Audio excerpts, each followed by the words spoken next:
Criterios de clasificación de los contratos. El contrato es un acuerdo con validez legal, donde las partes involucradas establecen los derechos y deben cumplir con ciertas obligaciones.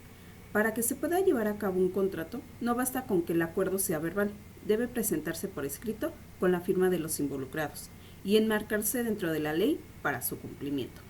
Por esta razón de legalidad, se dice que todos los contratos son convenios, pero no todos los convenios son contratos. Cuando una persona le hace una oferta a otra y ésta lo acepta, debe expresarse por escrito y registrarse como un compromiso legal para que pueda existir el contrato. Otro aspecto fundamental para que se pueda llevar a cabo el contrato es que las partes involucradas deben ser capaces, en términos legales, de poder participar en él. Esto quiere decir que deben tener la capacidad mental para entender los términos del contrato y tener mayoría de edad. Existe una clasificación de los contratos. Algunos tipos de contratos se podrían clasificar los contratos dentro de los siguientes grupos: nominados e innominados. El contrato nominado es el que está regulado en el código o en otras leyes, y no como pudiera pensarse por la apariencia gramatical, que fuera que el que tiene nombre. Es contrato nominado la compraventa, lo son también el arrendamiento, la sociedad, el mandato. No porque tenga nombre, sino porque los regula el código, pero también lo son el contrato de depósito en cuenta de cheques, el de apertura de crédito y tantos más que regulan las leyes mercantiles y en las que se encuentran una reglamentación especial. El contrato innominado es el que, teniendo o no una nominación especial, carece de una reglamentación particular y específica. Un ejemplo de este contrato es el suministro de energía eléctrica de servicio telefónico, que si bien tiene un nombre, carece de una reglamentación específica, aunque de toda la ley en que se les menciona puede llegarse a desprender de esta. También se puede clasificar según su interpretación legal o regularización, ya sea típicos y atípicos. Los contratos típicos se encuentran especialmente previstos y regulados en la ley, mientras los contratos atípicos no se encuentran especialmente previstos y regulados en la ley. También otra clasificación son los contratos consensuales, reales, formales y solemnes. Los consensuales hay actos para cuya celebridad no existe la ley ninguna forma especial. Son perfectos con tal que se exteriorice de cualquier manera la voluntad de celebrarlos. Basta la voluntad, el consentimiento, de ahí que se les conozca como actos consensuales. Un ejemplo sería cuando ustedes abordan un autobús urbano. Está celebrando un contrato y su voluntad ha sido exteriorizada, solo con su conducta. La existencia, validez y eficacia del acto no dependen de que se otorgue de determinada manera o de alguna forma especial exigida por la ley.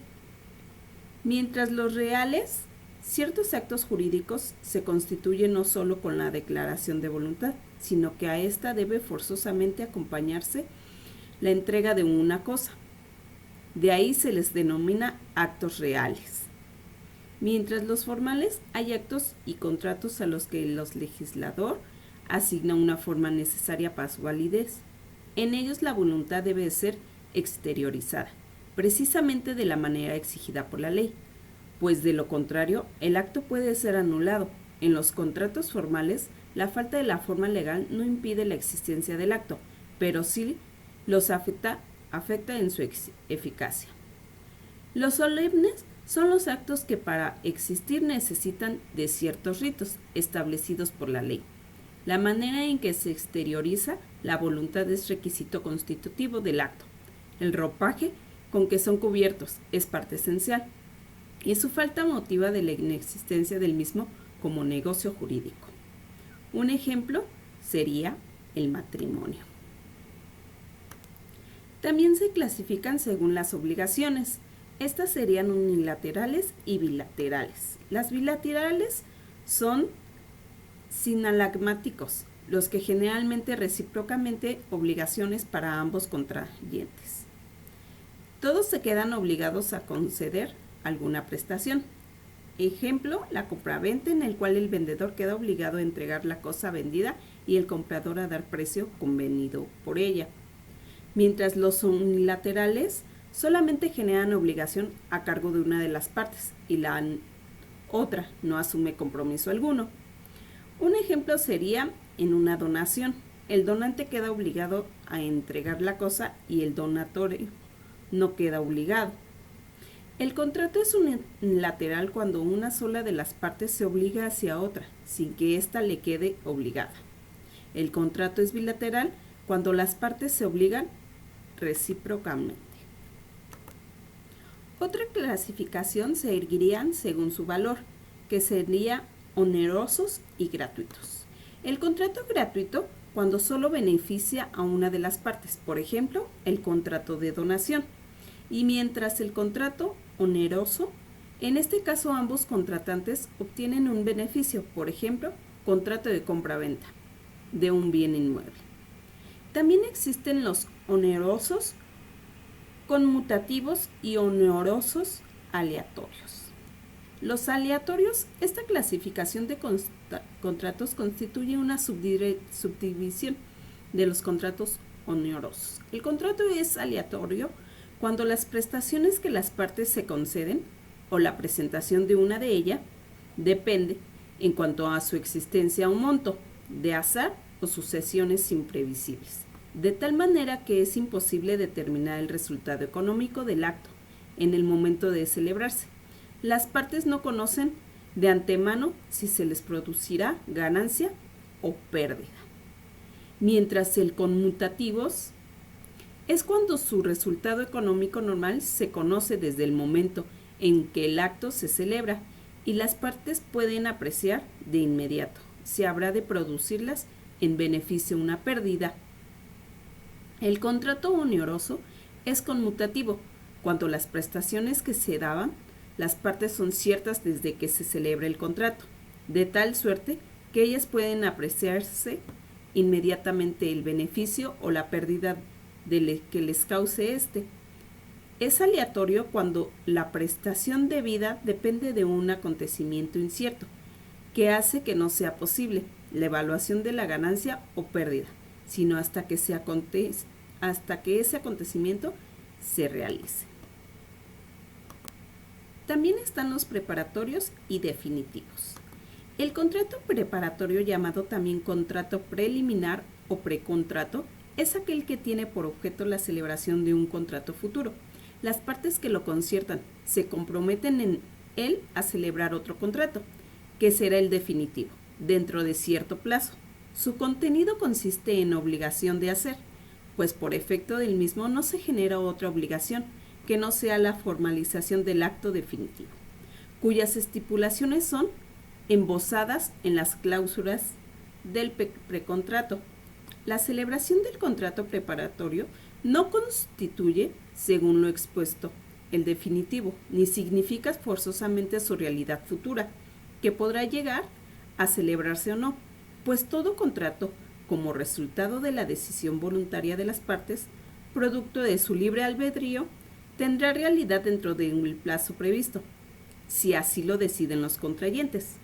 Pero es evidente que el contrato preparatorio obliga a celebrar el definitivo, y en caso de que uno de los contrayentes viole su obligación y se niegue a concentrarlo, cometerá un hecho ilícito que le hará responsable de pagar los daños y perjuicios que irrogue a la otra parte de su incumplimiento, los cuales pueden ser cuantificados en su cláusula penal. También encontramos los principales y accesorios. Un contrato principal es el que para su validez y cumplimiento le basta para una sola existencia y no requiere de un acto ad deletere que lo refuerce, pero de existir ese acto no implica menoscabo en la fuerza propia del acto principal. Contrato accesorio es el que tiene vida y existe la razón media, que sirve para garantizar el cumplimiento de una norma en un derecho de crédito convencional o indemnizatorio. Por ello, su forma de ser o existir va en función y medida de la vida de esa obligación. Por ejemplo, es contrato principal el mutuo de las partes otorgantes de un acto de este tipo. En especial el que presta dinero busca tener la mayor garantía de que el ser exible a su deudor de la devolución del dinero. Este cumplirá efectivamente entonces para obtener este esfuerzo. La pide como constituya a su favor de derecho real de la hipoteca o uno de la prenda, celebrándose así un contrato accesorio o de refuerzo. También están según la duración, o sea, su temporalidad.